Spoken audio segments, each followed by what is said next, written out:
국민의 생명과 재산은 정치 노름의 도구가 아닙니다. 안녕하십니까.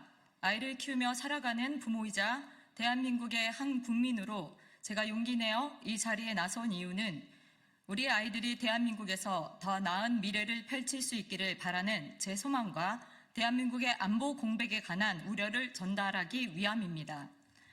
평범한 국민일지라도 현재 우리가 마주한 안보 현실이 그 어느 때보다도 엄중하다는 것을 느낄 수 있습니다. 북한의 끊임없는 도발과 위협 속에서 저희가 바라는 것은 국론 분열이 아닌 굳건한 안보 태세와 단합입니다. 그럼에도 불구하고 일부 정치권이 보여주는 행태는 이러한 시대적 요구와 정반대로 가며 국민들의 일상에 혼란과 갈등만을 가중시키기에 참으로 안타깝습니다.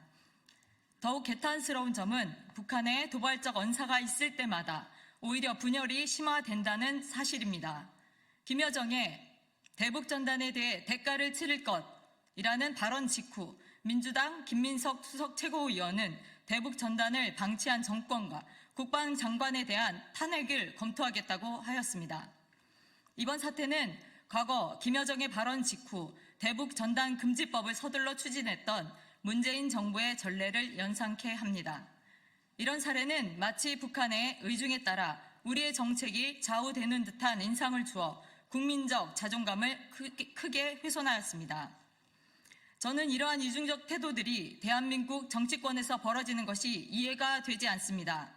북한이 오몰풍선으로 대한민국 국민의 안위를 위협할 때는 침묵으로 일관하다가 어째서 대북 전단에 대해서만 강경한 입장을 고수하는 것인가요? 우리 헌법 제3조에 따라 북한 주민은 대한민국 국민으로 여겨집니다. 따라서 그들에게 자유와 인권, 민주주의의 가치를 전달하는 행위를 일방적으로 규제하는 것은 헌법 정신에도 표현의 자유에도 부합하지 않습니다. 이러한 맥락에서 민주당의 국방장관에 대한 탄핵 검토는 법리적 타당성이 결여된 정치적 선동이라고 아니할 수 없습니다. 국방장관은 국가안보의 제1책임자입니다. 결국 현 상황에서 거론되는 탄핵 사유는 이러한 요건을 충족하지 못할 뿐만 아니라 오히려 국가안보에 심각한 공백을 초래할 수 있는 위험한 발상입니다. 대한민국의 안보 공백을 그 무엇보다 바라는 것은 반국가 단체인 북한임에 의심의 여지가 없습니다. 만약 안보 공백을 감수하고서라도 정치적 목적을 위해 이를 감행한다면 그 책임을 반드시 져야만 할 것입니다. 저는 이 자리를 빌어 간곡히 호소드립니다. 더 이상 무책임한 선동으로 사회적 혼란과 국민들의 불안을 증폭시키지 말아주십시오.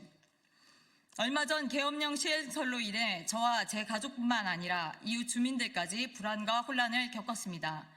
이제는 구체적 근거를 제시 못하는 그저 유언비어로 여겨지게 되었지만 제1야당에서 제기한 이 선동으로 인해 소모적이고 걱정스러웠던 일상들은 여전히 국민들의 마음에 새겨져 있습니다.